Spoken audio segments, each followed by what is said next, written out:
রহিম। আমার এই ভিডিওটি যারা দেখছেন তাদেরকে জানাই আন্তরিক শুভেচ্ছা ও আমার সালাম। আসসালামু আলাইকুম। আমার পাশে এক বড় ভাই বসে আছে।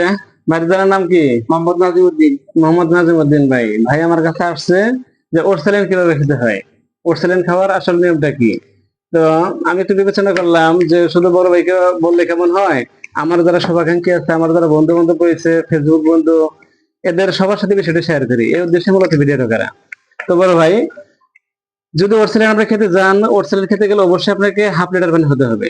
হাফ লিটারের একটু পানি কম হলেও চলবে না, পানি একটু বেশি হোক তাতে অসুবিধা নেই। কিন্তু যদি আপনাকে ওটস প্রস্তুত করতে হয়, অবশ্যই আপনাকে হাফ লিটার পানি দিয়েই প্রস্তুত করতে হবে। এটা হচ্ছে মুখ্য বিষয়।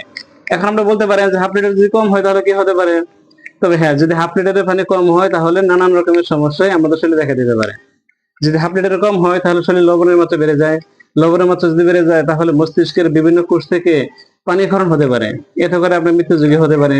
কিংবা শরীরের যদি লবণের পরিমাণ বেড়ে যায়, পানির পরিমাণ যদি কম থাকে, তাহলে এই পুরো ওরসেলাইনের প্রস্তুতিটা আমাদের সারা শরীরে এটা শোষণ করতে পারে না, যার ফলে আমাদের স্বাস্থ্য ঝুঁকি বেড়ে যায়।